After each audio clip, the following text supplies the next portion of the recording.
Halo Sobat Kompa dimanapun kalian berada, apa kabar? Berjumpa lagi dengan saya Andreas Baok yang seperti biasa akan nemenin waktu senggang kalian dengan film-film atau drama terbaik yang lagi viral di Zimbabwe. Seperti film series yang satu ini judulnya She. Di season pertama ini terdiri dari 8 episode menceritakan tentang kehidupan bumi setelah hancurnya peradaban modern.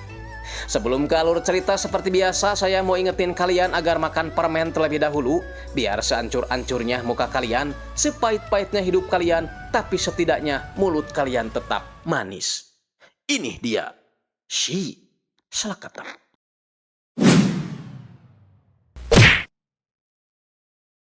Diceritakan setelah dunia melewati abad 21, populasi manusia hampir punah disebabkan oleh sebuah virus yang berdampak pada penglihatan mereka. Dari jumlah 8 miliar lebih penduduk yang ada di bumi, saat itu hanya menyisakan kurang dari 2 juta populasi manusia yang dapat bertahan. Hanya saja karena mereka hidup selama bertahun-tahun dalam keadaan buta, makanya kini penglihatan dianggap sebuah mitos dan barang siapa saja yang membicarakan hal tersebut, maka orang-orang itu akan dianggap sesat.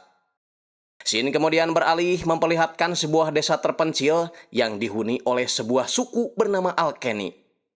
Salah satu perempuan penghuni desa Alkeni bernama Magra saat itu sedang dihantam mules yang teramat dahsyat karena sepertinya si utun yang ada di rahimnya ingin cepat-cepat keluar. Magra meminta tolong kepada seorang wanita parubaya bernama Paris agar memanggil suaminya karena saat ngehejeun dia ingin ditemani oleh suami tercintanya. Tapi What's that sound? tanda kalau desa mereka kedatangan pasukan pemburu penyihir sehingga suami Magra yang bernama Babapos ini harus rela meninggalkan istrinya yang lagi proses persalinan.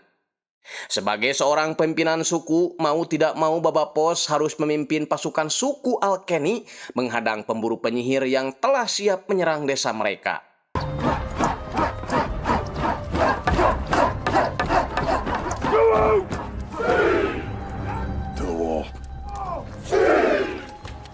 Nah, meskipun mereka dalam keadaan buta, tapi mereka mengasah kepekaan indera lainnya seperti indera penciuman dan perasa untuk mengecek keberadaan prajurit musuh meskipun dalam jarak yang cukup jauh.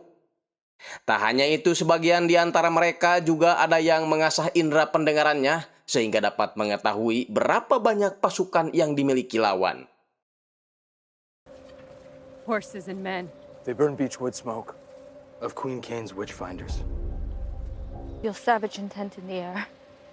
Horses by the dozens, and many men marching. We are one, and we fight as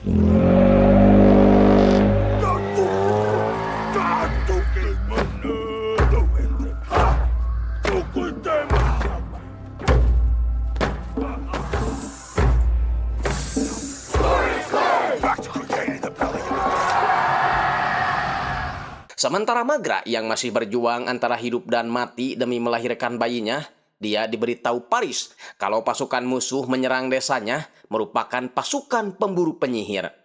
Dan tujuan mereka datang ke Alkeni adalah untuk menangkap Jerla Marel, ayah biologis dari bayi yang akan dilahirkan Magra sekarang. Dari sini kita jadi tahu sebelum dinikahi Babapos, Magra sempat menjalin hubungan dengan Jerla Marel dan dari hubungan yang meletus itu mereka diberi kesempatan untuk memiliki keturunan. Pasukan musuh itu sendiri dipimpin oleh seorang jenderal bernama Tamakti, diutus oleh seorang ratu bernama Ratu Ken untuk menangkap Jerla Marel. Karena konon katanya, menurut informasi dari sungut ke sungut, Jerla Marel adalah salah satu orang yang dianugerahi penglihatan sehingga dia dianggap sesat oleh pemburu penyihir.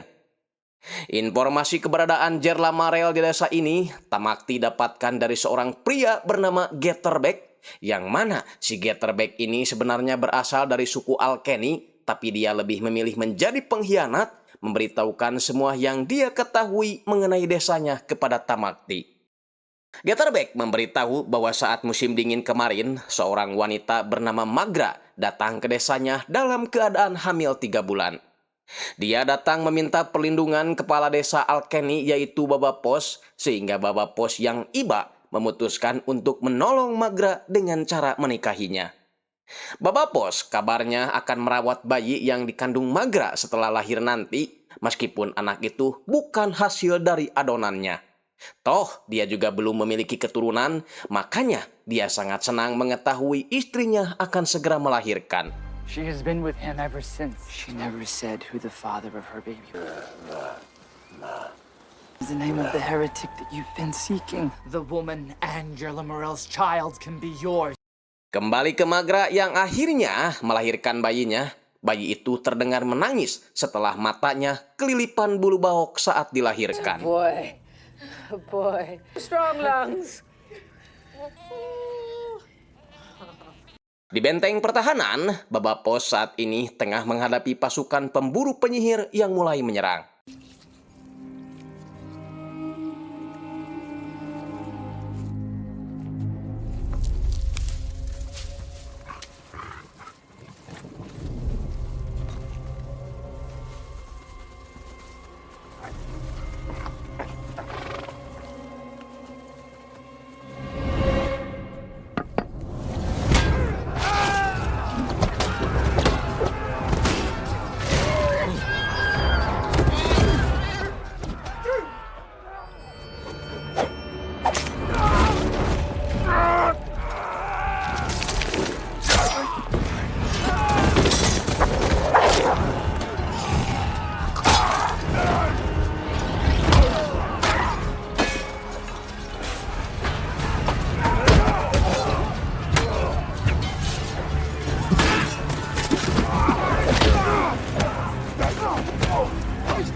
Baba Pos yang merasa terdesak memutuskan untuk memotong tali tembok batu, membuat musuh yang menyerang pun tak berdaya terkena batu-batu yang jatuh menimpa mereka.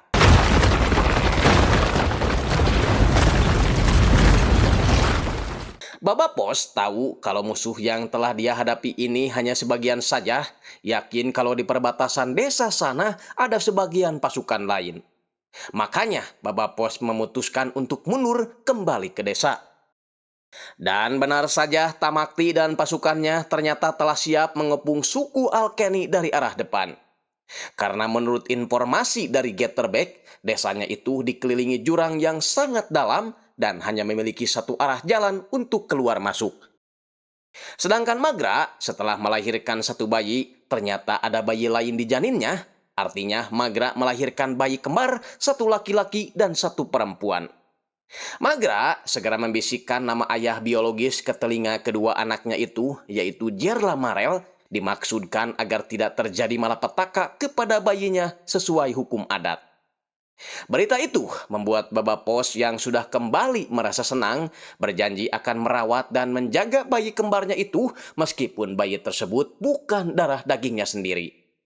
Masalahnya, di luar para warga protes mengira kalau kedatangan para pemburu penyihir itu kemari karena menginginkan Magra dan kedua bayinya.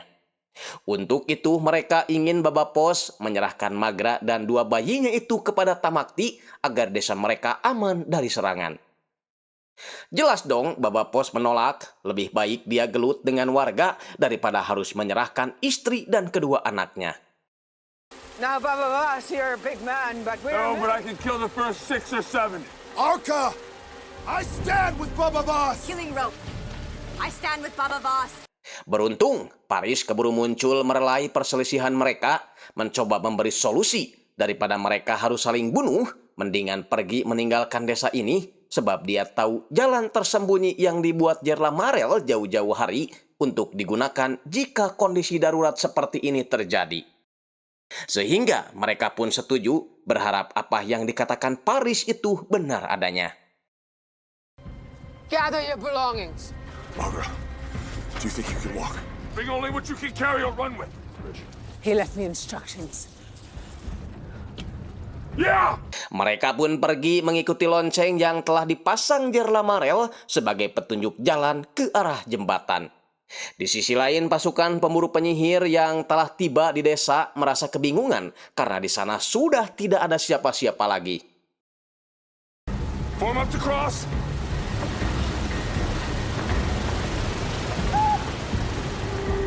I'll be right behind you. Namun, secara samar-samar Tamakti mendengar suara bayi menangis dari arah jurang. Yakin kalau itu adalah suara bayi Magra, sehingga mereka memutuskan untuk mengikuti arah suara tangisan bayi tersebut. Fast water. Magra! I'm safe! Go, hurry. Be safe, hurry. Come.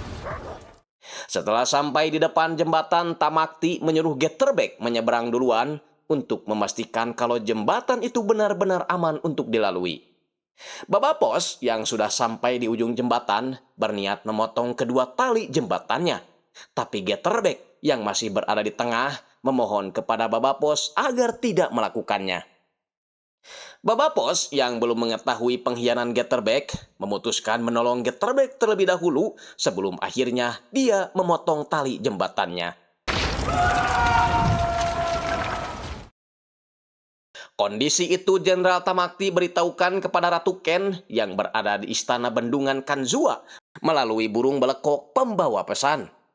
Setelah mengetahui berita tersebut, Ratu Ken memberi perintah balik kepada Tamakti agar menangkap Jerla Marel beserta kedua bayinya.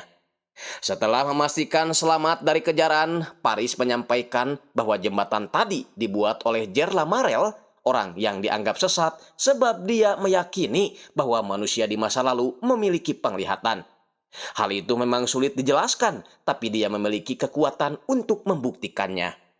Dan jika mereka mau mengikuti instruksi Jerla Marel, maka mereka akan tiba di sebuah suaka yang layak untuk mereka tinggali.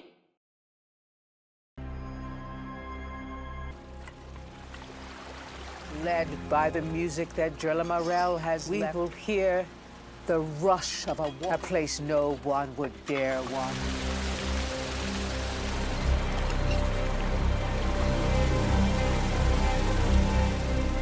It's safe!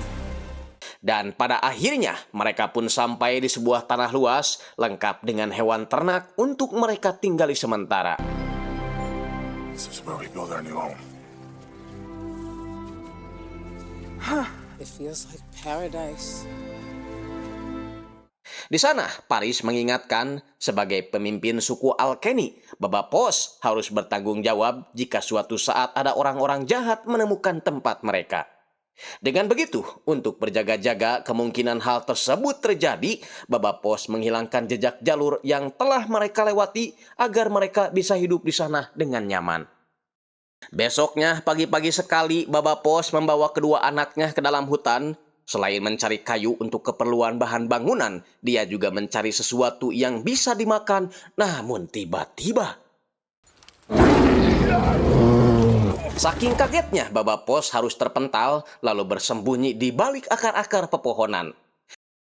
Tapi sadar dengan kedua anaknya yang tertinggal, Baba Pos segera mengalihkan perhatian beruang itu dari anaknya dengan cara melempar sebuah kayu. Hey! Jump to the baseline!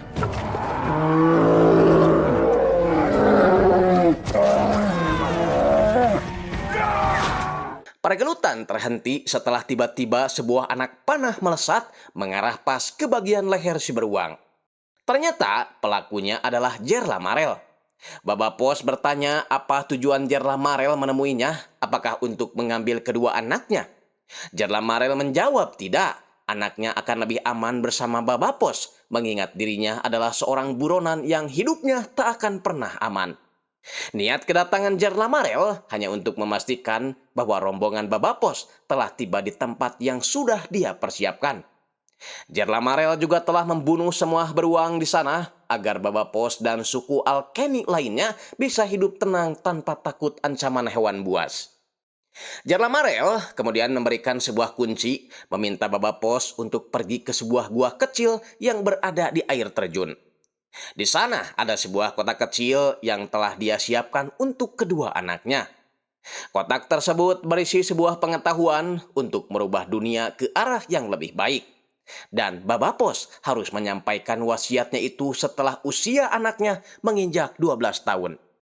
Sebelum pergi, Jerla Marel meminta Baba Pos agar menamai kedua anaknya itu dengan nama Haniwa dan Kofun. Name them Haniwa and Kofun. Wait, Jilla Morel. Sialnya, panggilan itu tak sengaja didengar oleh si Getter, sehingga dia mengetahui bahwa Jarla Marel berada tak jauh dari tempat ini. Dia pun memberitahukan hal itu kepada bibinya bernama Southerbeck, menghasut sang bibi agar mau bekerja sama menjalankan sesuatu. Awalnya, si bibi menolak, tapi si Getter terus memaksa, sembari menyinggung perbuatan Babapos dan juga Paris yang dulu telah membakar adik si bibi yang tidak lain adalah ibu si Getter setelah ibunya melakukan pembangkangan. Balik lagi ke Babapos, dia memberitahukan pertemuannya tadi dengan Jarla Marel kepada Magra. Dan dia langsung mencari kotak yang dimaksud yang berada di gua dekat air terjun.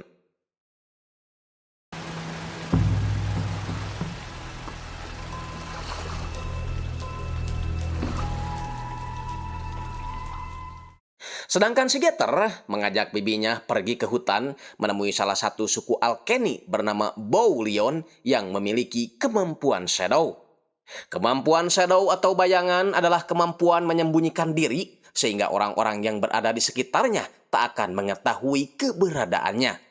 Perlu kalian ketahui bahwa si shadow bernama Bow ini gak pakai baju sehelai pun, tubuhnya hanya dibaluri bubuk terigu saja, jadi saya kesulitan mengambil scannya. Tujuan Getterbeck menemuinya adalah meminta si Bow untuk memata-matai Paris karena si Getter yakin bahwa Paris adalah seorang penyihir. Singkatnya, Babapos, Paris, dan Magra membuka kotak yang diceritakan Jarla Marel, tak sadar kalau Bow berada di sana juga mendengarkan obrolan mereka. Babapos pun membuka kotak tersebut yang ternyata isinya hanya sebuah mainan dan beberapa buku. Babapos dan Magra sama sekali tidak mengetahui apa fungsi dari benda-benda ini. Paris menjelaskan kalau dirinya sempat mendengar dari neneknya perihal benda tersebut. Itu adalah sebuah buku. Nenek dari neneknya Paris dulu juga sempat memilikinya.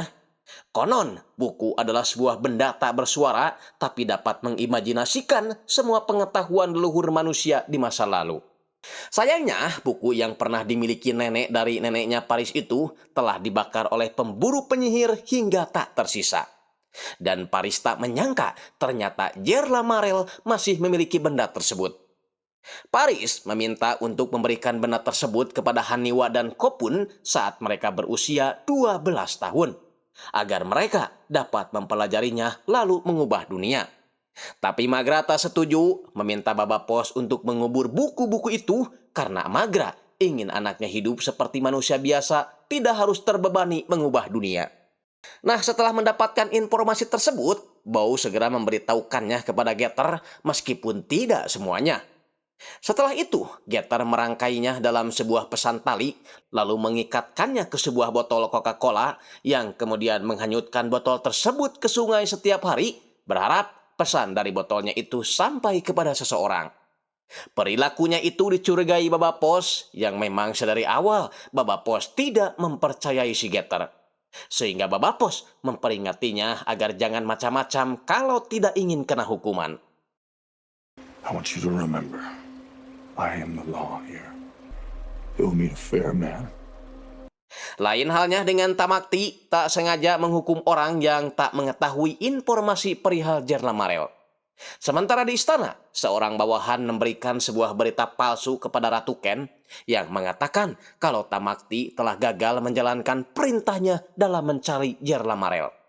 Dan kabarnya Tamakti sudah merasa pesimis dan berniat pulang ke istana membawa prajuritnya untuk bertemu dengan keluarganya. Pelayan itu bersedia berbohong karena Ratu Ken akhir-akhir ini telah menelantarkan rakyatnya demi mencari Jarla Marel.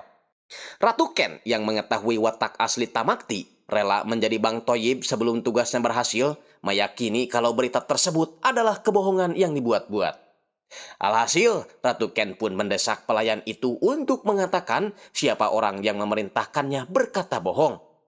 Si pelayan jujur kalau dia hanya disuruh Lord Kearney dan Lady Z, salah dua petinggi di istananya. Meskipun sudah memberitahu siapa dalangnya, si pelayan tetap dibunuh. Lady Z. Choke on your... Tak hanya itu, setelah membunuh si pelayan, Ratu Ken juga menghukum Lord Kearney dan Lady Z tanpa mendengar lebih dulu alasan kenapa mereka berbuat seperti itu. Mereka langsung dihukum dengan cara disetrum sampai meninggoy. We should honor them.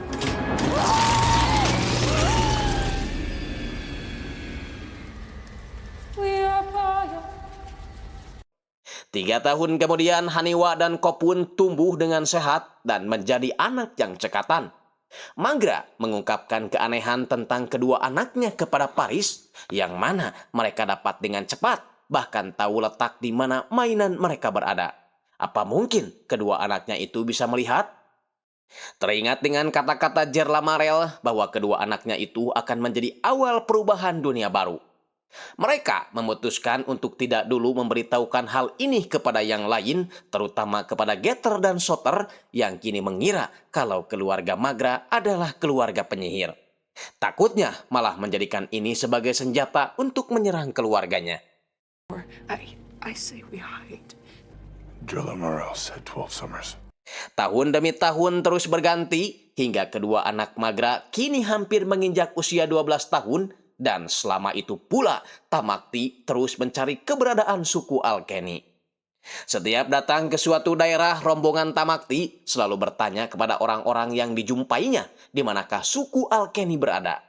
Koploknya, jika orang tersebut menjawab tidak tahu, maka jenderal kejam ini tak segan-segan membunuh orang tersebut. Sementara itu, di tempat suku Alkeni, Magra ditemui Paris menanyakan perihal buku-buku yang dikubur 9 tahun lalu. Karena inilah saatnya Haniwa dan Kopun mengetahui kebenarannya, karena besok mereka akan menginjak usia 12 tahun. Magra berkata kalau dia dan suaminya sudah sepakat untuk tidak memberikan buku tersebut kepada kedua anaknya. Biarlah kebenaran ini tetap menjadi rahasia mereka. Magra takut jika orang-orang mengetahui kedua anaknya bisa melihat, mereka akan diburu serta dibunuh oleh semuanya. Mengingat penglihatan dianggap sebuah kesesatan di zaman ini. Mendengar keputusan Magra, Paris pun terkejut, tak menyangka Magra bisa mengacukan pesan Jerla Marel, ayah kandung Haniwa dan Kopun. Namun malamnya, tanpa sepengetahuan Magra, Paris diam-diam menemui Haniwa dan Kopun mengucapkan selamat ulang tahun kepada mereka. Paris juga memberikan buku-buku itu untuk mereka pelajari serta memberitahu kalau ayah kandung mereka adalah Jerla Marel. Hanya saja sepertinya Kopun masih belum bisa menerima fakta itu sehingga dia memutuskan untuk pergi. He mustn't tell anyone. Breathe. Go. Singkatnya, Haniwa menemui Kopun menjelaskan sesuai pesan yang diterimanya. Kalau dahulu tuh manusia memiliki penglihatan dan pikiran sehingga mereka bisa membuat mesin-mesin yang melampaui bumi. Masalahnya, dengan kemampuan itu mereka malah saling menghancurkan, makanya dewa mengambil penglihatan manusia sebagai hukuman atas perbuatan mereka sendiri.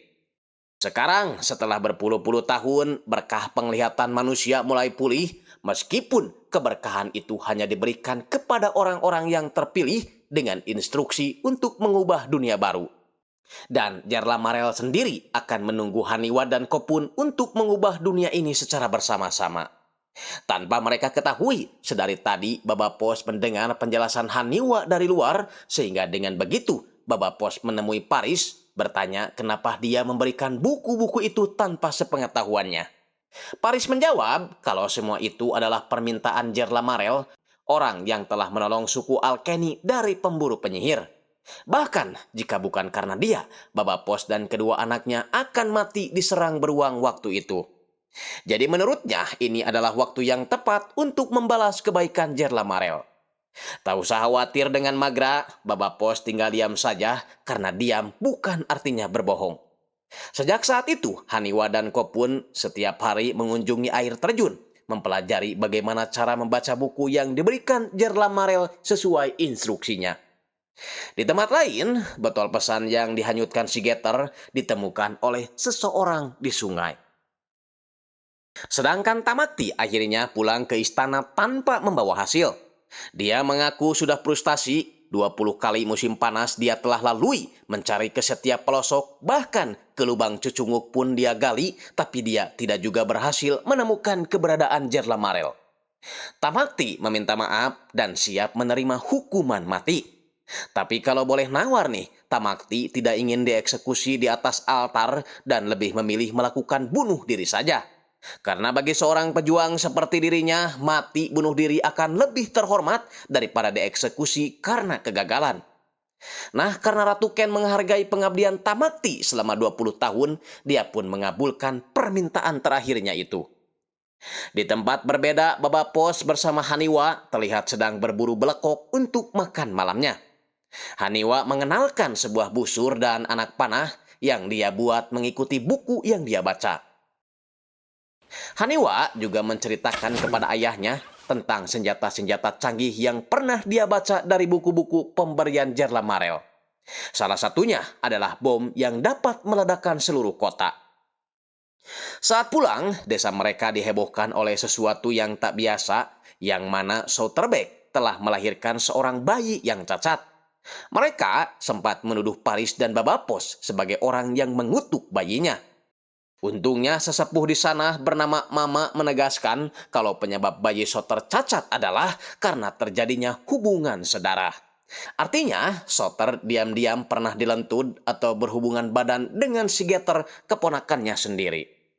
Untuk mencegah hal seperti ini terulang kembali, Mama menyarankan warga suku Alkeni untuk pergi ke sebuah festival yang diadakan di luar desa mereka. Karena dengan perginya ke sana, mereka bisa berhubungan dengan orang luar yang memungkinkan tidak akan terjadinya perentoyan sedara. Namun, Baba Pos tidak setuju, mengingat di luaran sana banyak orang jahat yang mengincar suku Alkeni dan Baba Pos tidak mau mengambil resiko. Mama sekali lagi memohon agar Baba Pos mengizinkan para warga menghadiri festival daripada nantinya mereka pergi secara diam-diam tanpa sepengetahuan Baba Pos. Dan itu akan lebih berbahaya, takutnya mereka tak bisa menjaga diri dengan baik, kemudian tempat mereka bisa diketahui oleh orang lain. Alhasil, karena Baba Pos sangat mencintai rakyatnya, dia akan bersedia ikut hanya untuk melindungi mereka.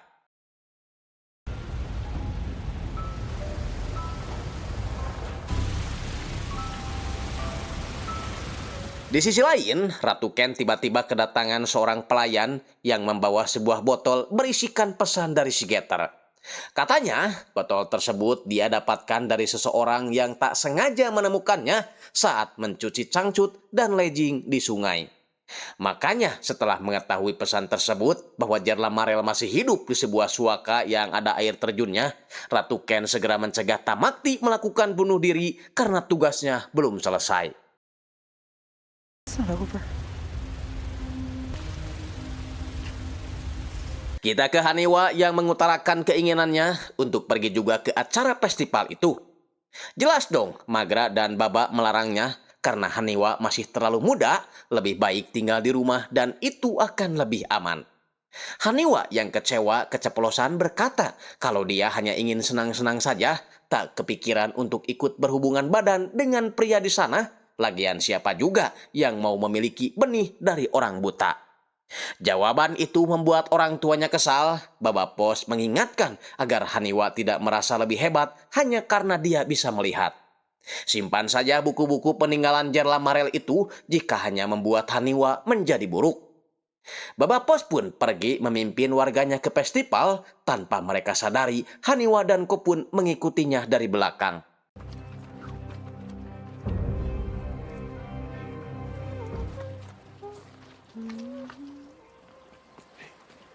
We're upwind. They can't hear us. We're going to see the world. Singkat cerita, mereka akhirnya sampai di tempat festival. Selain acara pertemuan pasangan, di sana juga terdapat pasar tonggeng yang menjual berbagai macam barang. Haniwa dan Kopun dibuat tercengang ketika mereka melihat sebuah eksekusi yang dilakukan suatu kelompok terhadap beberapa orang yang diduga sebagai penyihir. Padahal tudingan tersebut hanya bersumber pada dugaan saja, tapi mereka dengan kejam membakar hidup-hidup orang yang diduga penyihir itu. Adegan tersebut membuat Kopun mual sehingga Kopun menjauhi tempat tersebut hanya untuk muntah. Tak sadar dengan sekelompok orang yang mendekatinya lalu menangkapnya.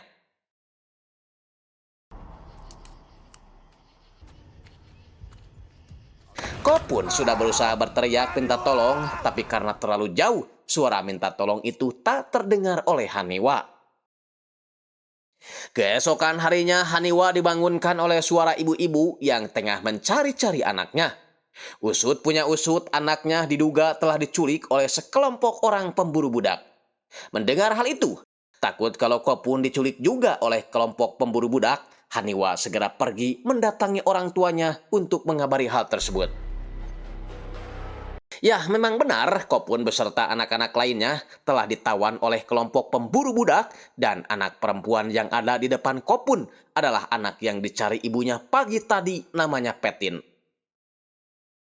Baba Pos, Magra, dan Paris terpaksa menyuruh para warga untuk pulang duluan, berhubung mereka akan mencari Kopun terlebih dahulu. Dituntun Haniwa karena dia dapat melihat jejak kemana pemburu budak pembawa Kopun pergi. Saat di dalam hutan, Haniwa melihat sebuah pesan tulisan yang dibuat Kopun, namun hal itu membuat Magra bingung kenapa Haniwa dan Kopun bisa tahu cara menulis dan membaca sebuah tulisan. Artinya, secara diam-diam Haniwa dan Kopun telah mempelajari buku-buku itu tanpa sepengetahuan Magra. Tapi Magra berusaha memendam amarahnya, memilih fokus mencari Kopun. Kopun sendiri bersama anak lainnya digiring ke sebuah bangunan bekas pabrik tauco oleh kelompok pemburu budak.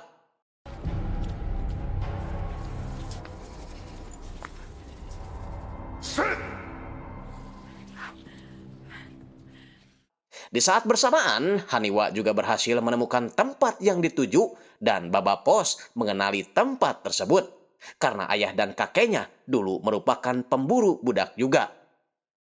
Jadi untuk masalah ini, Baba Pos akan menghadapi para pemburu budak itu sendirian. Dia tak mau melibatkan keluarganya karena dia tahu betapa kejamnya orang-orang tersebut. Sekarang dia akan mengeluarkan mode ganasnya, membantai mereka, dan dia tidak mau pembantaian itu disaksikan oleh keluarganya sendiri. Papa, I can go with you. I have my bow.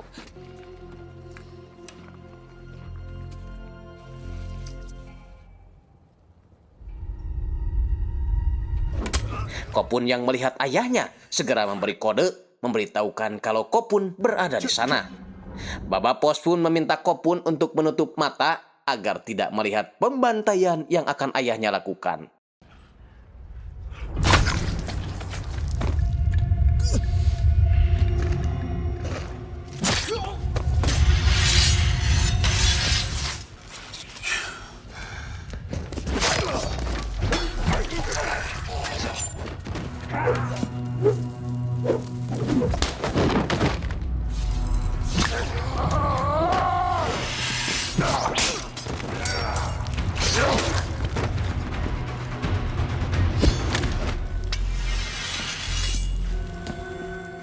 Great.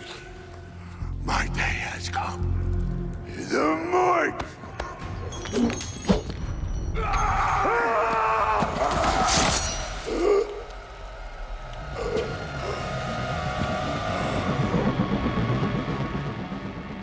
Dikira semua musuhnya telah habis, ternyata ada seorang lagi yang siap menyerang Baba Pos dari belakang.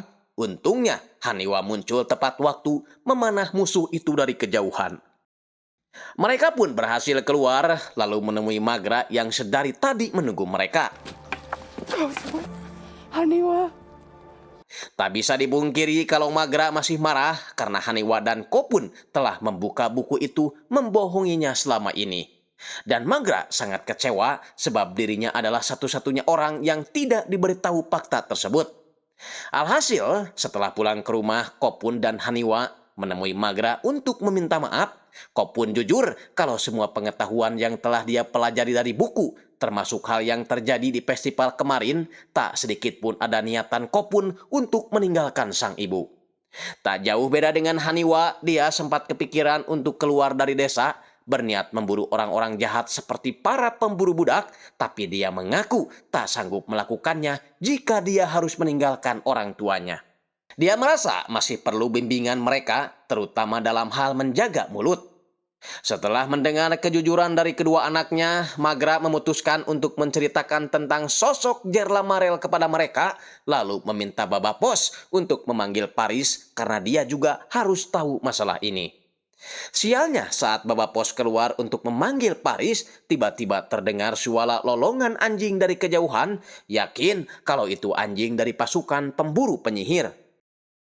Kedatangan prajurit pemburu penyihir membuat Baba Pos dan keluarganya panik, memutuskan untuk meninggalkan desa. Sebelum pergi, Magra mengambil sesuatu terlebih dahulu, peninggalan dari sang ayah. Mengetahui pasukan pemburu penyihir datang ke desanya, si Getter langsung menghasut para warga agar sepakat menyerahkan Baba Pos beserta keluarganya pada pemburu penyihir. Karena itu adalah penawaran yang diberikan Tamakti agar suku Alkeni selamat dari kutukan. Sehingga Kopun berinisiatif menyerang si Getter kemudian menyanderanya. Dengan begitu, para warga yang berkerumun terpaksa memberi jalan untuk mereka. Nah, saat di perjalanan menuju sungai, dari belakang tahu-tahu si Bow muncul mengejar, berniat ikut kabur bersama mereka. Bukannya membunuh si Getter, Kopun hanya memberi salam olahraga saja kepada orang pengkhianat itu.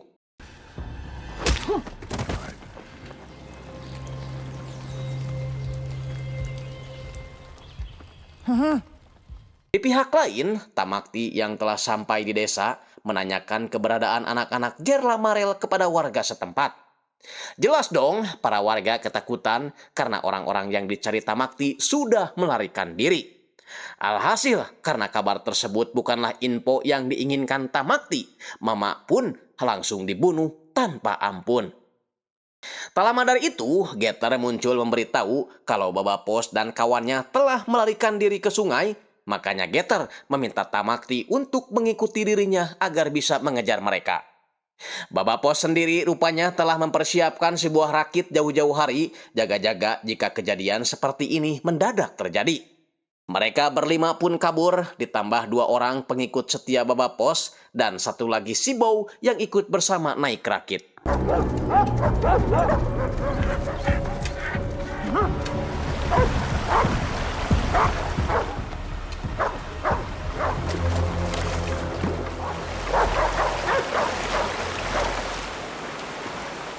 Kopun yang melihat banyak musuh berada di sisi sungai segera memberitahu ayahnya dengan kode tangan.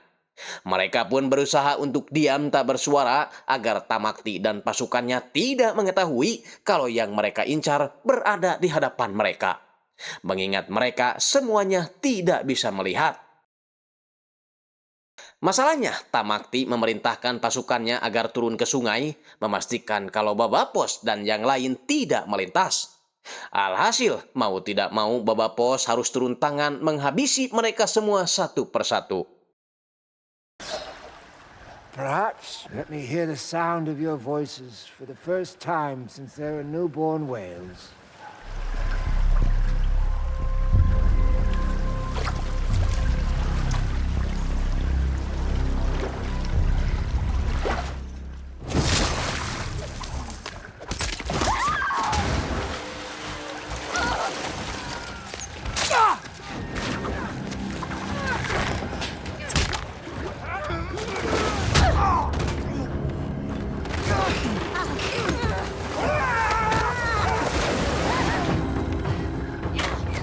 Sialnya, aksi itu membuat Magra harus mendapat luka tusukan di bagian kakinya. Termasuk 2 pengikut setia Baba Pos, yaitu Arka dan Matal, yang harus berakhir tewas di tangan pasukan Tamakti. Haniwa yang kesal melesatkan anak panahnya kepada Getterbeck karena dialah sumber penyebab datangnya pasukan pemburu itu ke desanya. Getter yang terluka mencoba meminta bantuan kepada Tamakti. Koploknya Tamakti yang merasa kalau Getter sudah tak berguna lagi, langsung membunuhnya, mengkhianati kesetiaan Getterbeck selama ini. Tidak hanya itu, untuk melampiaskan kekesalannya, Tamakti menyuruh pasukannya untuk membunuh semua suku Alkeni yang tersisa di desa ini. Kegagalan Tamakti menangkap anak buah Jerla Marel sampai ke telinga Ratu Ken. Para parlemen istana menyarankan agar menarik kembali pasukan yang tersisa karena mereka juga memiliki keluarga masing-masing. Namun alih-alih mendengarkan saran mereka, Ratu Ken malah memerintahkan untuk mengirim lebih banyak lagi pasukan untuk membantu Tamakti.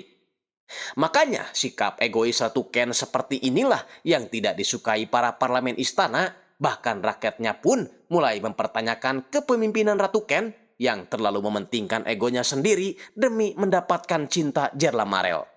Ya, jadi usut punya usut, dulu Jerla Marel sempat menjadi bawahan Ratu Ken, bahkan menjadi pacarnya.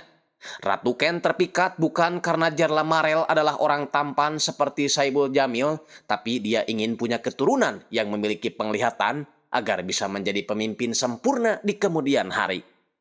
Makanya setelah mengetahui Jerla Marel pergi, Ratu Ken sangat patah hati, sehingga dari sana dia mulai terobsesi untuk mencari dan membawa Jerla Marel kembali. Balik lagi ke Baba Pos dan keluarganya, mereka kebingungan kemana lagi mereka harus pergi.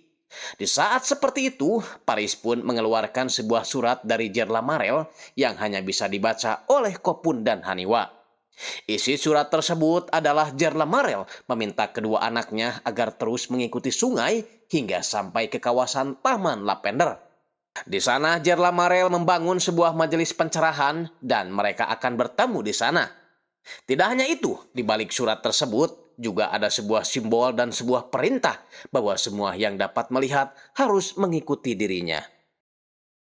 Mendengar pesan itu, Magra sama sekali tidak menyetujuinya. Dia ingin kedua anaknya tetap tinggal bersamanya di tempat tersembunyi agar aman dari pemburu penyihir. Dan tak usah ikut campur dengan semua hal yang berbau membangun dunia baru. Haniwa dan Kopun ternyata memiliki pandangan berbeda. Menurut mereka, jika pertemuan mereka dengan Jerla Marel akan membawa perubahan positif bagi dunia, mereka pastinya akan ikut. Toh, mereka tidak ingin kehidupan ini dipenuhi ketakutan seperti yang mereka alami sekarang. Biar adil untuk menentukan langkah selanjutnya, Paris mengajak semuanya untuk melakukan voting. Magra dan Baba Pos memilih untuk mencari tempat tinggal baru, sedangkan 4 lainnya, Paris, Haniwa, Kopun, dan Bow, memilih untuk mengikuti seruan Jerla Marel. Jadi mau tidak mau, suara terkecil harus mengikuti suara terbanyak, yaitu mengikuti arus sungai sesuai petunjuk dari Jerla Marel.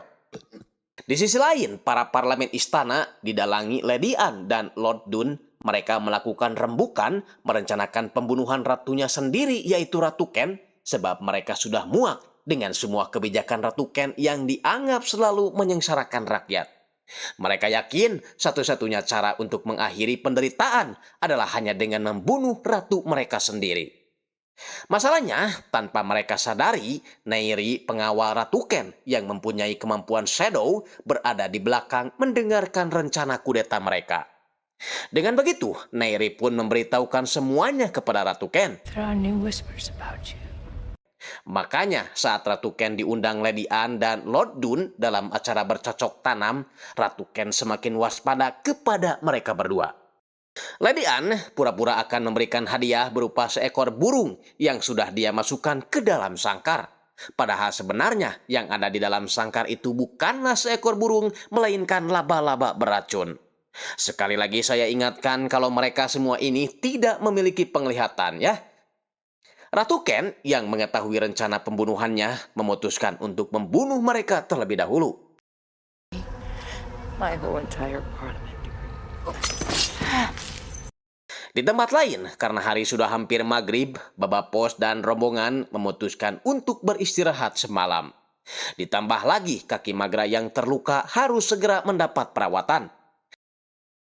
Tanpa mereka sadari, ada seseorang yang mengawasi mereka dari kejauhan. Keesokan paginya, barang-barang dan senjata mereka ujug-ujug menghilang.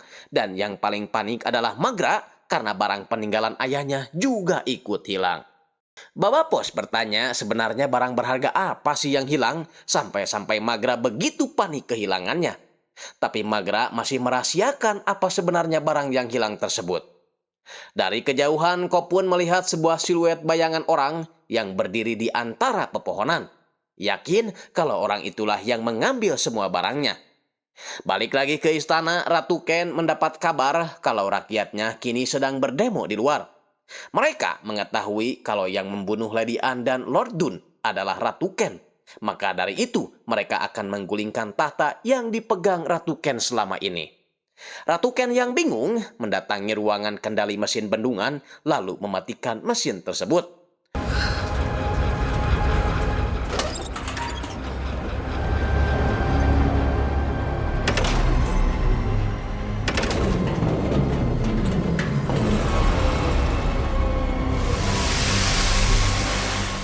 Alhasil, bendungan pun berhenti beroperasi yang mengakibatkan bendungan tak mampu lagi menahan tekanan air yang semakin tinggi sehingga kondisi bangunan istana mulai retak, tak mampu menahan air yang begitu besar. Tak menunggu waktu lama, istana itu pun terendam air. Para penghuni istana merasa kecewa atas sikap ratunya yang begitu mementingkan dirinya sendiri sampai pada akhirnya air bah yang keluar menghantam pemukiman penduduk yang berada di bawahnya, sementara Ratu Ken langsung kabur menggunakan delman bersama Nairi, pelayan setianya. Di tempat lain, Paris mulai penasaran dengan benda peninggalan ayah Magra, tapi Magra masih tak mau memberitahukannya.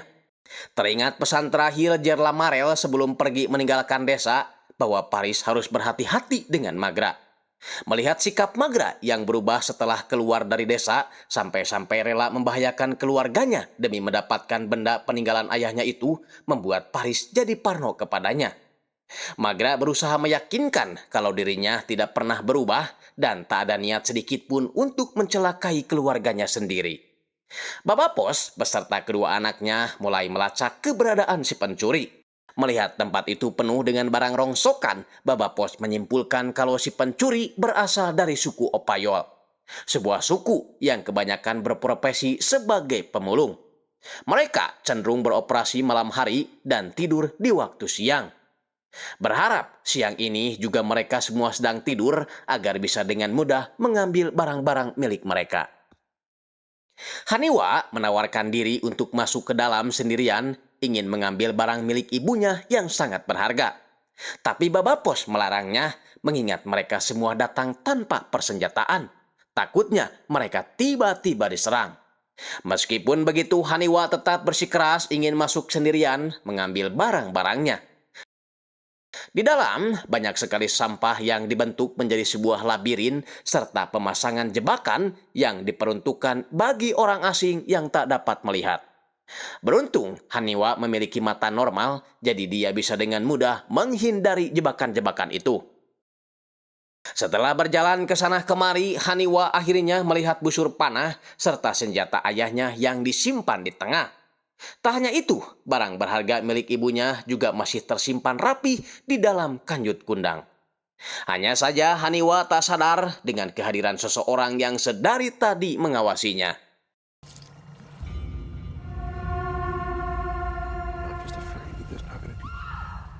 Mendengar teriakan itu, Baba Pos dan Kopun segera masuk ke dalam, menemukan Haniwa sudah tergeletak tak sadarkan diri.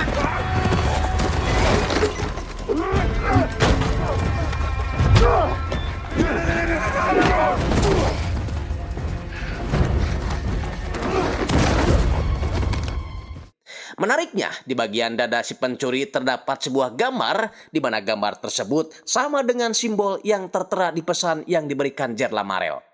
Artinya, pencuri itu merupakan salah satu keturunan Gerla Marel dan memiliki penglihatan normal seperti Haniwa dan Kopun. Beralih ke Ratu Ken, setelah menempuh perjalanan yang cukup melelahkan, Ratu Ken memanggil-manggil kusirnya agar si kusir mencarikan nasi liwet untuknya karena dia sudah merasa lapar.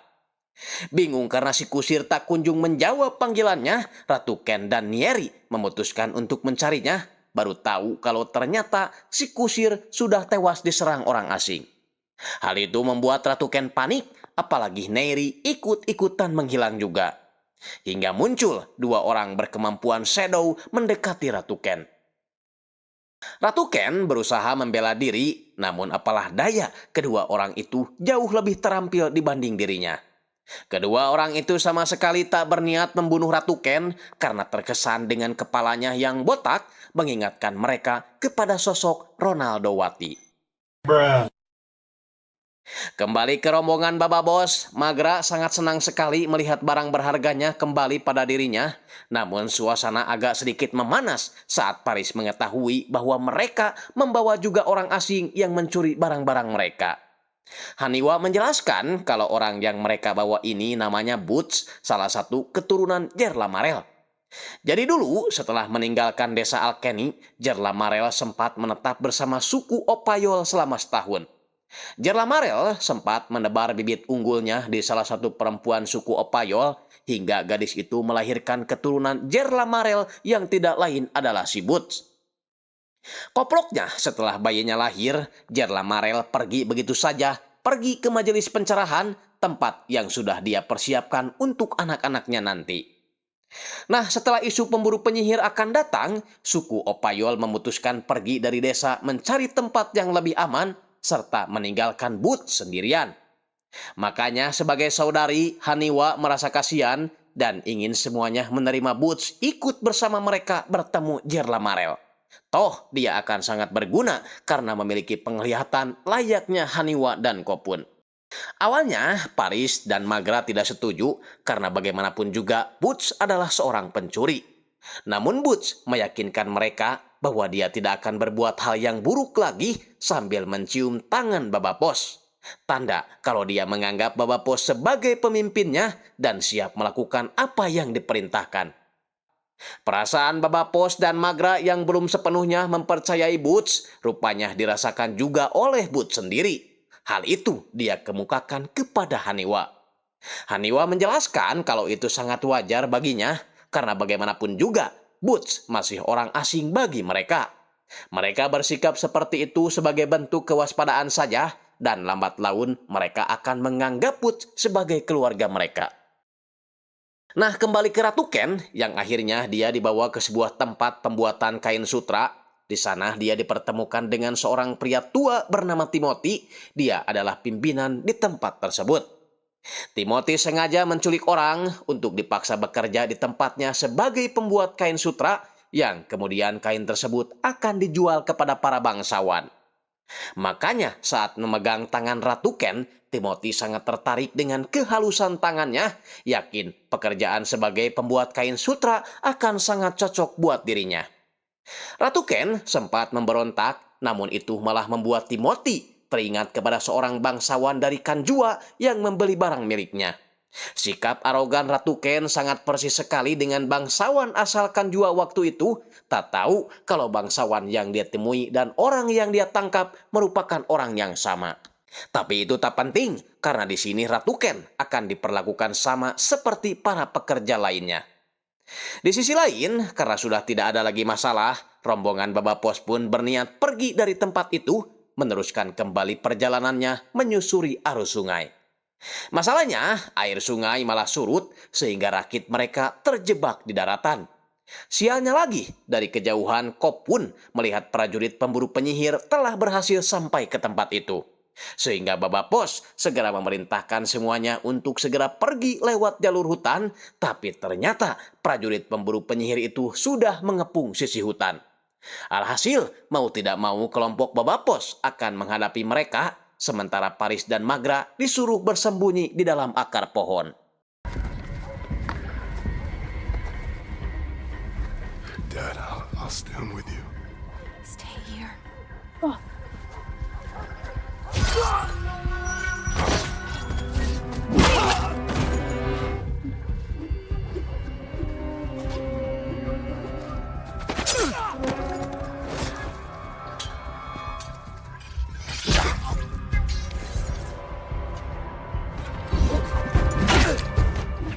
Tak berapa lama, Paris mulai menyadari kalau Magra sudah tidak ada di sampingnya. Sehingga Paris yang panik segera memanggil Baba Pos memberitahukan hal tersebut. Rupanya, Magra menemui Tamakti yang berada di sisi sungai, mengeluarkan barang peninggalan ayahnya, lalu mendekati Tamakti entah mau ngapain. Tamakti sendiri yang menyadari keberadaan Magra bersiap mengeluarkan pedangnya dan berniat menebas leher Magra, tapi Mendengar bunyi lonceng tersebut, Tamakti sejenak terdiam, terlihat seperti orang bego. Ya, lonceng itu adalah lonceng cincin milik ayah Ratu Ken, sekaligus ayah Magra juga. Dan Magra adalah seorang putri yang dianggap telah mati oleh istana. Artinya, Magra adalah saudari Ratu Ken. Princess Magra of Kane. Give homage! Sedangkan Babapos yang tahu istrinya menghilang menjadi frustasi melampiaskan kekesalannya dengan membantai musuh. Apalagi Butch tahu-tahu muncul memberi kabar kalau barusan dia melihat Magra datang sendiri ke tempat Tamakti untuk memohon ampunan. Tapi Tamakti langsung menebas lehernya. Dari sini kita tahu bahwa si Butch telah berbohong dan saya tidak tahu apa alasannya. Yang jelas setelah mendengar berita tersebut, Haniwa memutuskan ingin tetap di sana, membalaskan dendam pada pemburu penyihir yang telah membunuh ibunya. Tapi Babapos tak setuju, masih ada waktu lain untuk membalas dendam. Yang penting untuk saat ini, mereka harus meninggalkan tempat ini terlebih dahulu sebelum semuanya mati. Sedangkan Tamakti yang masih gak percaya ternyata Magra masih hidup, bertanya bagaimana Magra bisa bertahan hidup sampai sejauh ini. Magra bersedia menceritakan semuanya asalkan Tamakti bisa menemukan keluarganya terlebih dahulu. Dengan begitu, Tamakti pun memerintahkan pasukannya untuk menangkap rombongan Babapos tanpa melukainya sedikit pun. Sementara itu, Butch menawari Babapos sebuah tempat persembunyian agar mereka terhindar dari para pemburu. Butch mengaku dulu sewaktu kecil tempat itu sering dia gunakan sebagai tempat untuk main ucing-ucingan. Tanpa ada kecurigaan sedikit pun, mereka mengikuti arahan Butch hingga pada akhirnya. It's a dead end. It's all right. We've arrived.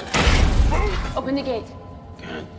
Butch berkata kalau dia masih merasa bingung dan sulit untuk mempercayai semuanya. Butch pun pergi lalu meninggalkan mereka dalam kurungan. Di sana Kopun yang kesal menyalahkan Haniwa yang bersikeras ingin membawa Butch bersama mereka, padahal Butch belum jelas asal-usulnya. Menyinggung kepribadian Haniwa yang keras kepala, merasa semua yang diinginkannya harus dituruti. Haniwa hanya bisa menangis dan menyesali apa yang telah dilakukannya. Tak lama berselang, kurungan itu tiba-tiba bergerak ke bawah, yang rupanya itu sebuah lift yang mengantarkan mereka ke dalam ruang bawah tanah. Karena keadaannya sangat gelap, Haniwa membakar surat dari Jerla Marel untuk penerangan. Beda halnya dengan Babapos yang berjalan menggunakan insting serta indera pendengarannya, berjalan memimpin rombongannya. Di tempat lain, Ratu Ken terpaksa menuruti Timothy bekerja di pabrik kain sutra, tapi karena tidak terbiasa hidup susah, dia terlihat asal-asalan tidak serius mengerjakan pekerjaannya. Seorang pengawas yang menyadari kalau pekerjaan Ratu Ken tidak ada yang benar sempat memperingatinya. Namun Ratu Ken yang arogan seolah tak peduli, bahkan melawan si pengawas sehingga pengawas itu marah lalu memukuli Ratu Ken habis-habisan.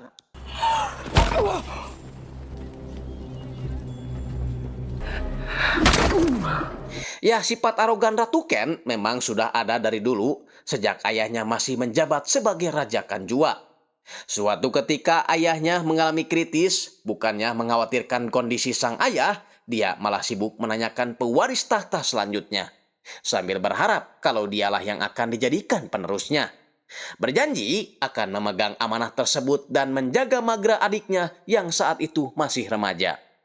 Harapan Ratu Ken musnah ketika sang ayah tiba-tiba berbisik kepada Magra agar kelak menjadi penerusnya. Masalahnya, Magra saat itu masih sangat muda, jadinya orang-orang tidak ada yang mendukung keputusan raja, sehingga tahta itu diberikan kepada kakaknya sendiri, yaitu Ratu Ken. Cerita itu jelas membuat Tamakti bingung kenapa Ratu Ken menyebar isu bahwa Magra telah tewas dibunuh Jerla Marel dan mengirim pasukan untuk memburunya. Padahal sebenarnya Jerla Marel adalah calon suami Magra. Mereka memutuskan pergi dari istana setelah Magra gagal merebut tahta dari Ratu Ken. Tamakti belum tahu kalau di balik perintah penangkapan Jerla Marel itu karena Ratu Ken tidak ingin jauh dan sangat mencintai Jerla Marel. Emang beruntung nasib si Jerla Marel, ganteng kagak, burik iya, hidup lagi, tapi diperbutin banyak cewek. Nah, meskipun udah tahu cerita aslinya, Tamaki tampaknya gak terlalu peduli karena bagaimanapun juga Ratu Istana Kanjua sekarang adalah Ratu Ken. Bertanya di manakah Jerlamarel sebenarnya. Magra menjawab tidak tahu karena yang ada di pikirannya sekarang adalah keselamatan keluarganya sendiri. I haven't heard his voice since before the children were born. Beralih ke rombongan Babapos, mereka terus berjalan menyusuri gua sampai mereka menemukan tempat yang memiliki penerangan dari sekumpulan serangga yang mengeluarkan cahaya. Di sana mereka bertemu dengan seorang wanita namanya Delia. Dia menyadari kalau kelompok Babapos adalah penghuni asing di sana. Makanya mereka pun jujur kalau mereka telah dijebak oleh seorang pemuda yang telah menipu mereka. Delia mempersilahkan mereka untuk tinggal di gua itu, tapi tak lama muncul sekelompok orang menyerang mereka menggunakan sebuah tanaman jamur yang dapat membuat mereka mati rasa dan tak sadarkan diri. Saat tersadar, mereka tahu-tahu sudah disekap di sebuah ruangan gua. We all woke up here with the door locked. It's mushrooms to numb the senses. Some who have been away below, some Whoever it is, if they wanted to kill us, we'd be dead already. Lain halnya dengan Ratu Ken, setelah pingsan akibat disiksa, tersadar sudah berada di sebuah kamar ditemani Korra. Di sana, mereka bercerita satu sama lain mengenai kehidupannya, di mana Korra memiliki 5 saudara yang sering mendapatkan siksaan dari ayah yang seperti monster.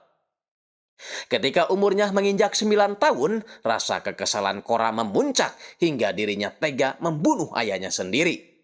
Di tempat ini, Korra terlihat lebih kediam dan tidak melawan saat diperlakukan tak manusiawi oleh Timothy. Bukan karena dirinya lemah, tapi hanya sekedar untuk bertahan. Ratu Ken pun ikut bercerita mengenai kehidupannya yang selalu dikucilkan oleh ayahnya. Dan setelah bercerita panjang lebar, Ratu Ken ingin merencanakan sesuatu dengan melibatkan semua para pekerja. Makanya, Ratu Ken mengorek informasi perihal situasi pabrik kain tersebut dari Korra. Korra meminta Ratu Ken berhati-hati karena di tempat itu Timothy memiliki beberapa shadow. Ratu Ken pun jujur mengenai identitasnya sebagai ratu. Lagian sikap Korra selama ini sudah membuat Ratu Ken mempercayainya, dan itu sebagai jaminan untuk meyakinkan Korra dan para pekerja lainnya. Entah apa yang dipikirkan Korra karena setelah itu dia nampak menemui Timothy memberitahukan identitas Ratu Ken kepadanya. Kembali ke kelompok Babapos, saat semuanya telah tertidur, Paris mendekati Babapos meminta maaf sambil menangis karena telah melepaskan genggaman tangan Magra saat bersembunyi kemarin. Dan andai saja waktu Potting dia tidak setuju untuk mencari Jerlamarel, mungkin kejadian ini tidak akan terjadi. Babapos langsung menenangkan Paris, menegaskan kalau kejadian ini bukan kesalahannya. Tak sadar percakapan mereka terdengar Haniwa yang masih terbangun. Besoknya, setelah mengetahui kalau Ratu Ken adalah seorang bangsawan, Timothy berniat meminta sebuah tebusan kepada pemburu penyihir. Timothy tahu kalau Raja suku Payan biasanya menanam sebuah amulet di dalam kulit Raja Payan berikutnya, tepat di atas jantung. Dan tanpa ragu sedikit pun, Timothy menyayat kulit Ratu Ken, mengambil amulet itu untuk dijadikan bukti kepada para pemburu penyihir bahwa ratunya kini sedang dia tawan. Thank you for this. Kembali ke keluarga Babapos, takut kalau Delia akan berbuat jahat lagi seperti penghuni gua lainnya, Babapos langsung menangkapnya. Delia menjelaskan bahwa gua ini sebenarnya adalah tempat yang aman untuk ditinggali. Makanya, untuk tetap menjaga kenyamanan, tidak boleh ada orang yang bersentuhan dengan dunia luar. Dalam artian, siapapun yang masuk tidak akan diperbolehkan keluar lagi. Delia juga mengaku kalau dirinya berasal dari luar gua sebelum dijebak oleh anaknya sendiri yang tidak lain adalah Boots. Artinya, Delia adalah salah satu perempuan yang ditanami bibit unggul oleh Jerlamarel. Semenjak Boots lahir, Boots sering mendapat perlakuan yang tidak adil dari suku Opayol hanya karena Boots bisa melihat. Nah, karena setiap hari Boots selalu mendapatkan perlakuan yang tidak baik, Boots akhirnya tumbuh menjadi orang kejam, membunuh satu persatu suku Opayol saat mereka sedang tertidur. dan hanya menyisakan ibunya sendiri. Jadi cerita Butch yang mengatakan kalau suku Opayol pindah gara-gara kedatangan pemburu penyihir itu bohong Sobat Kompa, karena aslinya dialah yang membunuh semuanya. Oleh sebab itu, karena keluarga Baba Pos masuk ke dalam gua ini disebabkan oleh anaknya, Delia merasa bertanggung jawab dan akan sekuat tenaga mengeluarkan mereka kembali. Dengan syarat, setelah keluar dari tempat ini, Baba Pos harus menangkap atau membunuh si Butch agar tidak ada lagi orang yang terjebak olehnya. Haniwa yang merasa bersalah bersedia untuk melakukannya. Delia lalu mengarahkan mereka ke sebuah tempat di mana di sana ada sebuah lift yang mengarah ke atas. Mereka bisa menaiki lift itu agar bisa keluar. Hanya saja lift tersebut bisa berjalan jika ada orang yang menahan tuasnya. Sehingga Baba Pos menyuruh keluarganya untuk naik terlebih dahulu biar dia yang menahan tuasnya dari dalam. Sementara Delia akan berusaha menahan jika penghuni gua datang.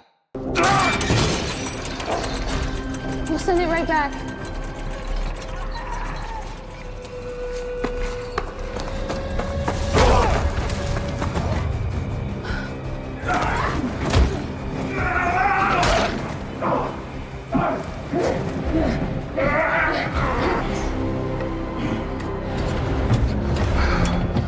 Setelah berhasil tiba di atas, mereka berusaha menahan tuas yang ada di luar supaya liftnya bergerak ke bawah untuk membawa Baba Pos.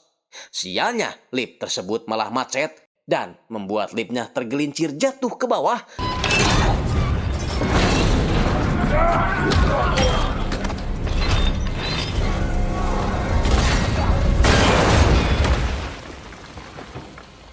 Karena liftnya sudah rusak, alhasil Baba Pos memutuskan memanjat untuk keluar dari gua tersebut. Haniwa! Follow our voices. We're right here. We're right here. Oh, please hold on. You're right. Come on, Dad, you're almost here. Dad! Hold on! Please hold on, please.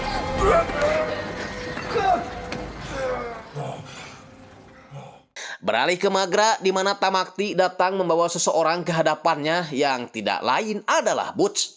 Magra pun segera menanyakan perihal keluarganya kepada Butch.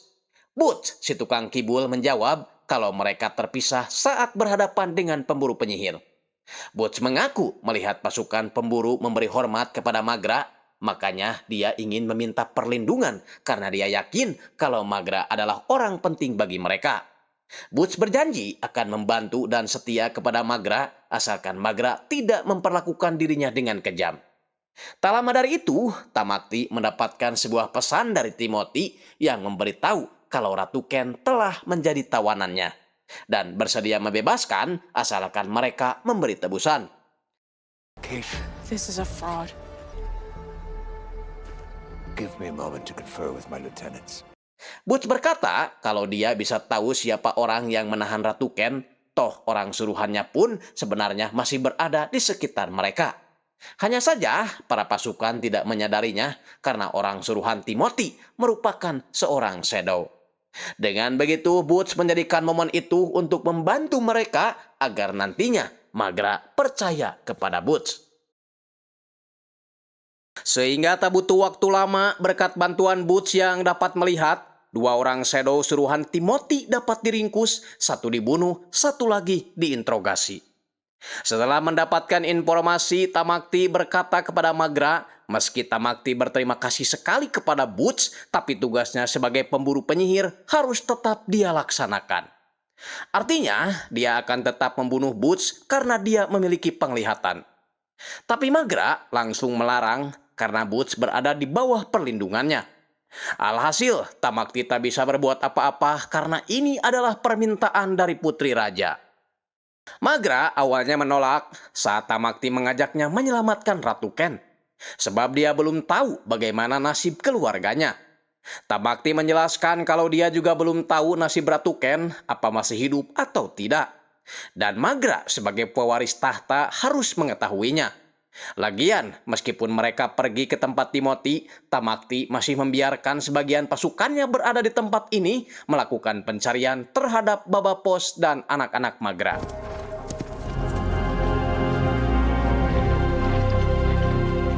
Tak hanya Magra dan Tamakti, rombongan Babapos pun memutuskan untuk meneruskan perjalanan menuju tempat Jerlamarel. Hingga sampailah di sebuah tempat yang penuh dengan tanaman lavender sesuai pesan dari surat Jerlamarel. Di tengah perjalanan, Magra bertanya kepada Tamakti, kenapa Ratu Ken bisa ditawan seperti ini? Apakah tak ada seorang pun yang mengawalnya di dalam istana? Tamakti jelas tak bisa menjawab karena situasinya dia sedang berada di luar dan tidak tahu apa yang terjadi di dalam istana. Ratu Ken sendiri saat ini tak bisa berbuat apa-apa setelah tangan dan kakinya diikat. Dia juga dipasangi lonceng di tangannya agar Ratu Ken bisa ketahuan jika berusaha melarikan diri.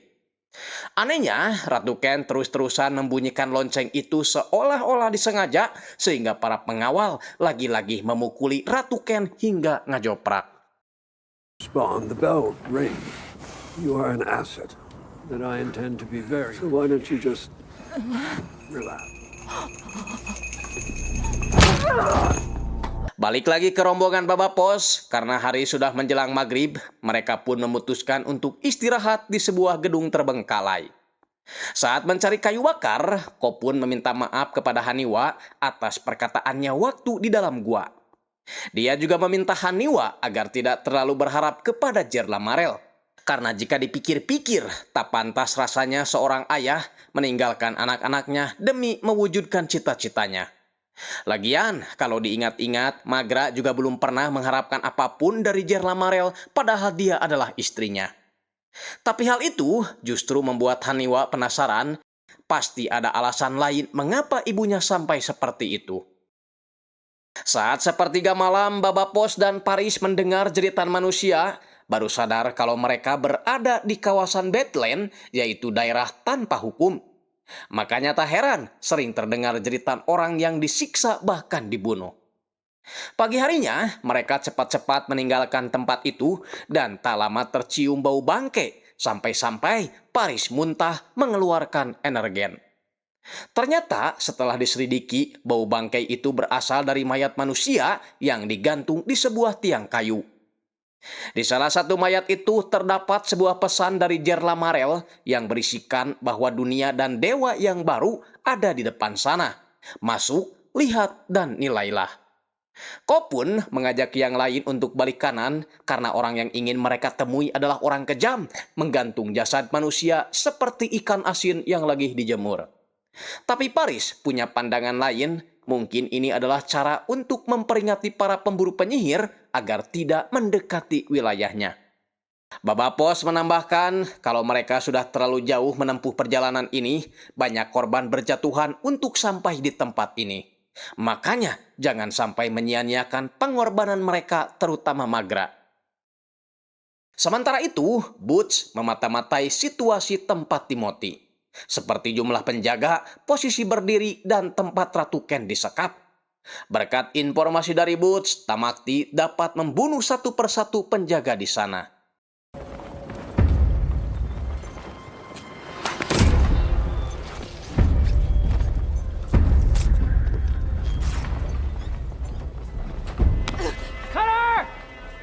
Mendengar adanya keributan, Timothy langsung mempersiapkan diri. Tapi keburu dihentikan Cora dan Ratu Ken langsung membereskan aki-aki kejam ini. Jadi alasan Cora kemarin membocorkan identitas Ratu Ken kepada Timothy agar Timothy terjebak, memberitahukan posisi Ratu Ken kepada para pemburu penyihir dengan dalih meminta tebusan. Singkatnya, setelah aksi penyelamatan itu berakhir, Tamakti mempertemukan Ratu Ken dengan Magra tanpa memberitahu identitas Magra. Menyebut kalau orang yang mendekati Ratu Ken adalah tabib yang akan mengobatinya. Meskipun begitu, melalui jabatan tangan, Ratu Ken langsung mengetahui kalau orang yang ada di hadapannya adalah Magra, adik kandungnya. Magra sendiri terlihat sedih melihat keadaan kakaknya yang begitu menyedihkan, sehingga dia memutuskan untuk pergi. Namun sebelum Magra benar-benar pergi dari tempat itu, Ratu Ken menceritakan kenapa dirinya bisa berada di tempat Timothy. Jujur, meskipun sebagai ratu, dia sama sekali tidak disukai rakyatnya. Bahkan para parlemen istana menyusun rencana untuk membunuh dirinya. Maka dari itu sebelum dia dibunuh, lebih baik Ratu Ken membunuh mereka semua lebih dulu dengan cara menghancurkan bendungan Istana Kanjua. Tamakti jelas kaget, tak percaya kalau ratunya akan tega melakukan hal seperti itu. Padahal prajurit yang ikut bersama dirinya pastinya sangat mengharapkan bisa bertemu dengan keluarganya ketika pulang nanti. Pindah lagi ke rombongan Baba Pos, di mana mereka tiba di suatu jalan di antara dua tebing. Di sana Baba Pos merasa ada yang aneh di depan mereka, begitu juga dengan Paris merasakan hal yang sama. Berbeda dengan Haniwa dan Kopun yang instingnya tidak diasah karena mereka lebih mengandalkan penglihatan saja. Baba Pos langsung membuktikan instingnya kepada mereka dengan cara melempar sebuah batu ke arah depan. Lalu, mengetahui jika di depannya ada perangkap yang mengandalkan indera pendengaran dari para pemanahnya, Baba Pos meminta Kopun untuk memberitahu di mana arah si pemanah itu.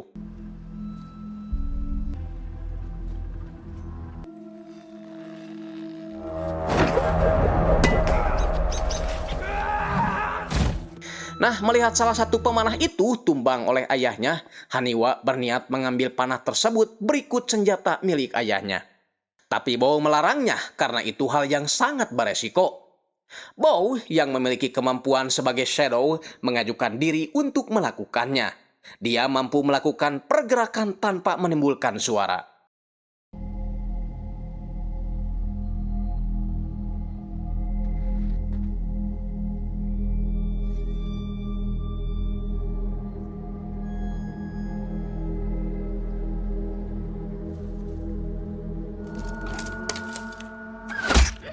Haniwa berusaha mendekati Bow untuk menolongnya, membuat Kopun jadi panik dan refleks berteriak memanggil nama Haniwa. Mendengar nama Haniwa, salah satu penjaga menyuruh pemanah lain agar berhenti menyerang. Dan rupanya mereka adalah orang-orang suruhan Jerlamarel. Haniwa dan Kopun adalah orang yang mereka tunggu atas perintah dari Jerlamarel di majelis pencerahan. Masalahnya, menurut peraturan, hanya Haniwa dan Kopun saja yang diperbolehkan masuk ke majelis pencerahan, bahkan Bow yang terluka pun tidak diperbolehkan masuk. Kopun sempat merasa ragu meneruskan perjalanan, lain halnya dengan Haniwa yang bersikukuh ingin kanyut menemui Jerlamarel. Di tengah kebimbangan itu, lagi-lagi Baba Pos mengingatkan bahwa mereka sudah banyak mengorbankan nyawa untuk sampai ke tempat ini. Jika mereka pulang, maka semua pengorbanan ini akan sia-sia. Seketika Kopun langsung memeluk Baba Pos, mengatakan kalau Baba Pos akan tetap menjadi ayahnya. Setelah berpamitan, Baba Pos langsung menggendong Bow karena Bow sulit untuk berjalan. Paris berpesan kepada Haniwa dan Kopun agar menggunakan penglihatannya untuk hal baik karena penglihatan akan membutakan mereka. Jangan pernah merasa lebih sempurna hanya karena mereka bisa melihat. Ingat, kalau dari lahir sampai sekarang, Haniwa dan Kopun yang dianugerahi penglihatan justru dirawat oleh orang yang tak dapat melihat.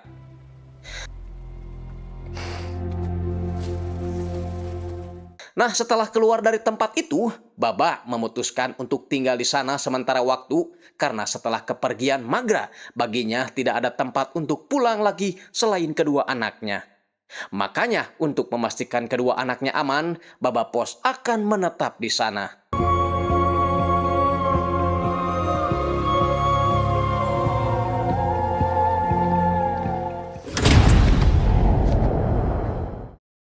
Inilah sosok Jerlamarel, penjahat kelamin yang cucrot menanam benih di setiap wanita di wilayah yang dijumpainya.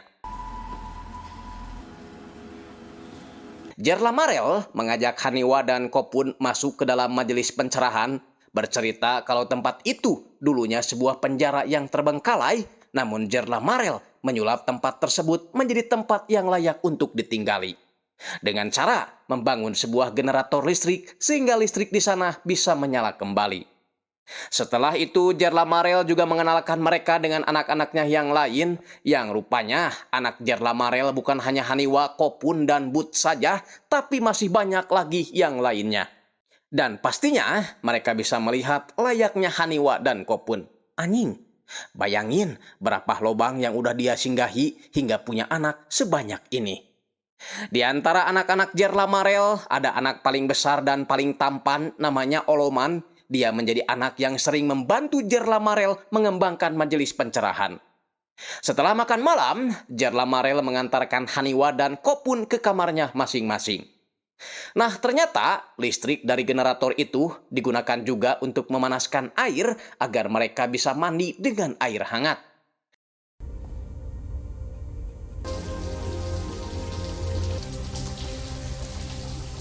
Kopun sengaja mendatangi Haniwa karena dia tidak terbiasa tidur sendiri. Jujur, kalau mereka berdua merindukan sosok Baba Pos di sampingnya. Besoknya, Tamakti yang masih kecewa atas perbuatan Ratu Ken, dia pun meminta Butch untuk menjaga Korra. Karena bagaimanapun juga, dia sudah menjadi orang kepercayaan Ratu Ken, berjaga-jaga agar mereka tidak membuat sebuah rencana.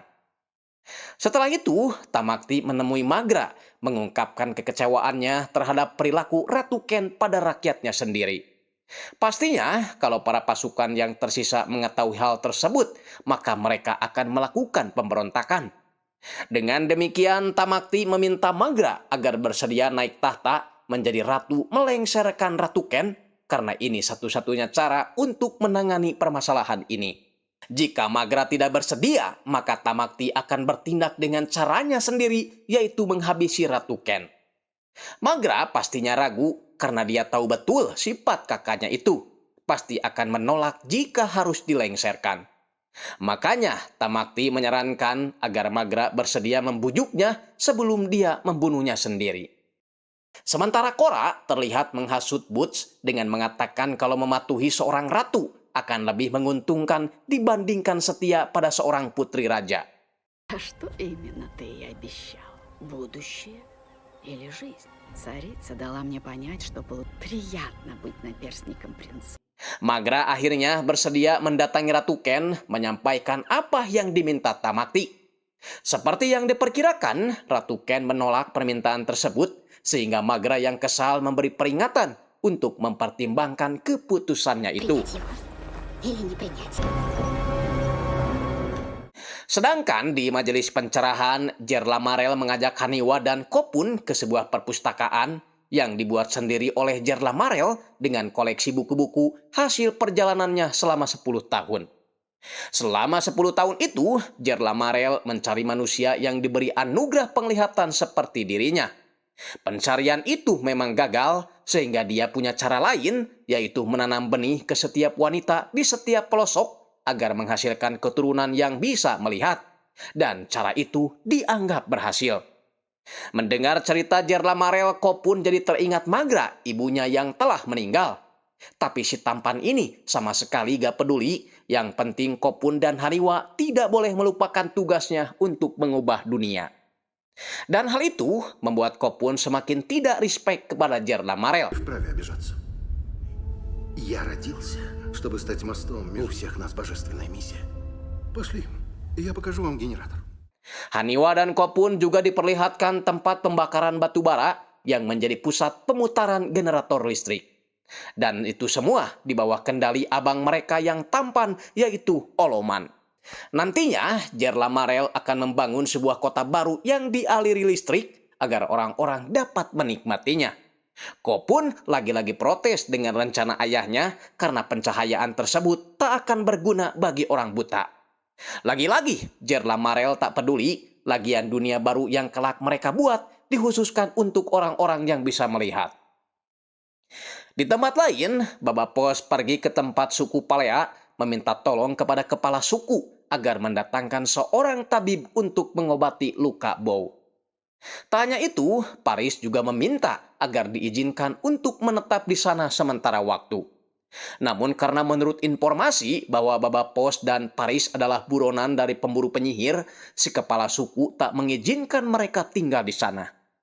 Baba Pos sih ngerti, dia dan Paris bersedia pergi asalkan Bow dibiarkan tinggal karena dia membutuhkan perawatan. Dan si kepala suku menyetujui permintaan Baba Pos. Kembali ke Kopun, dia tak sengaja melihat Jerlamarel berjalan tergesa-gesa menemui seorang kolonel dari Trimpantian meminta tawanan. Dan tawanan yang dimaksud kolonel itu adalah Haniwa dan Kopun. Jerlamarel memohon agar si kolonel tidak membawa kedua anaknya. Dia akan menyerahkan Haniwa, tapi tidak dengan Kopun. Obrolan itu sedari tadi didengar oleh Kopun, namun saat Kopun berbalik ke belakang,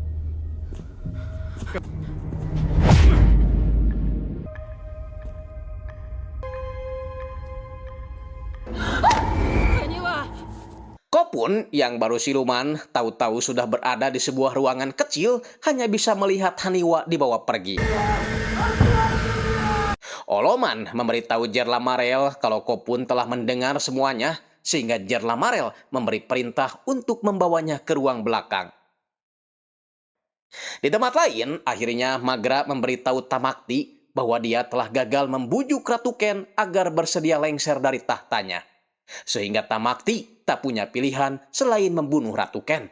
Tapi saat mereka berdua menemui Ratu Ken, tiba-tiba Ratu Ken mengatakan kalau dirinya bersedia turun dari tahtanya, memberikan sebuah pesan sebagai bukti pemakjulan dirinya.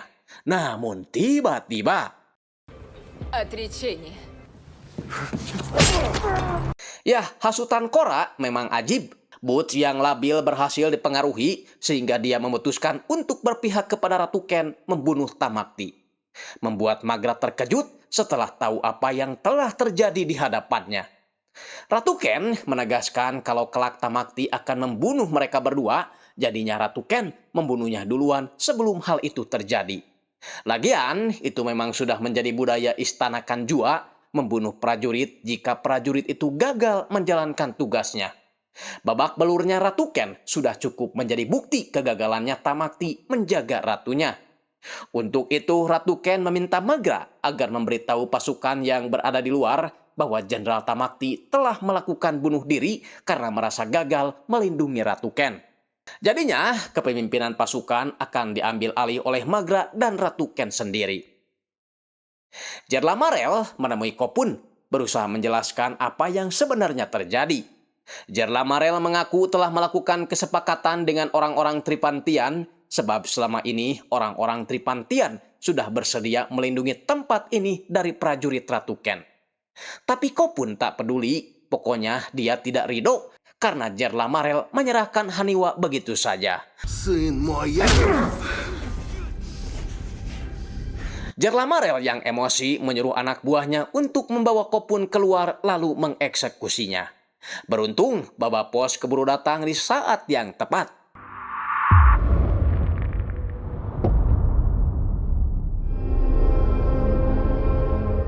Mereka memutuskan kembali masuk ke dalam untuk menanyakan keberadaan Haniwa serta memberi pelajaran kepada Jerlamarel. Kopun memberitahu kalau Jerlamarel berada di perpustakaan, sementara Kopun sendiri pergi ke suatu tempat.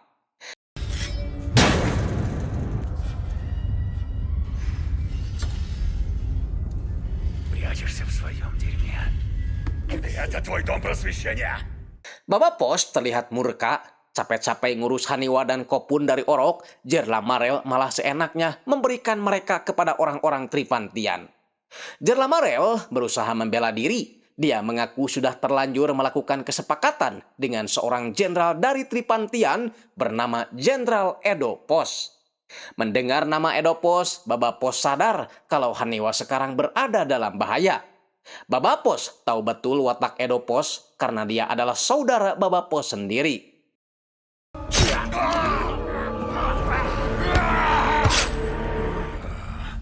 Я ужасно глуп. Где же ты, грёбаный трус? Jerlamarel jelas lebih unggul dari Baba Pos karena dia bisa melihat. Ditambah lagi senjata yang digunakan Jerlamarel lebih canggih. Sedangkan Kopun pergi ke tempat pusat generator untuk mematikan semua listrik di tempat itu. Mengakibatkan Jerlamarel kini kesulitan melihat di dalam ruangan gelap. Sekarang justru Baba Pos yang sudah terbiasa menggunakan insting dan pendengarannya jadi lebih unggul dalam pergelutan.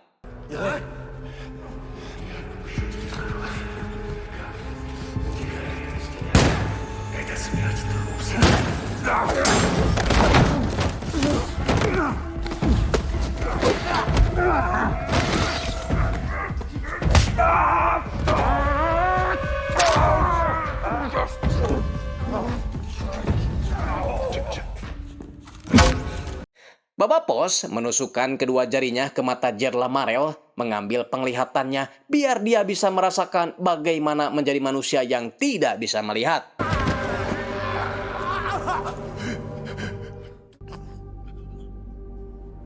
Di tempat lain, Magra pun memberitahukan kepada para pasukan perihal kematian Tamakti, sehingga kini mereka berdua akan mengambil alih komando. Magra pun mengarahkan pasukannya ke Taman Lavender untuk mencari keluarganya di tempat Jer Lamarel.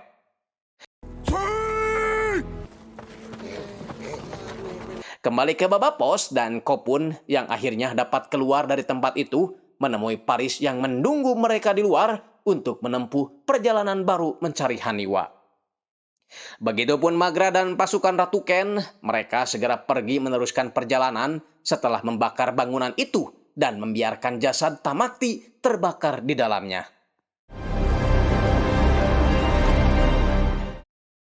Nah, setelah Baba Pos cukup jauh menempuh perjalanan, di hadapan mereka terbentang sebuah tempat yang penuh dengan menara tulang dewa. Yakin kalau Haniwa dibawa ke tempat itu.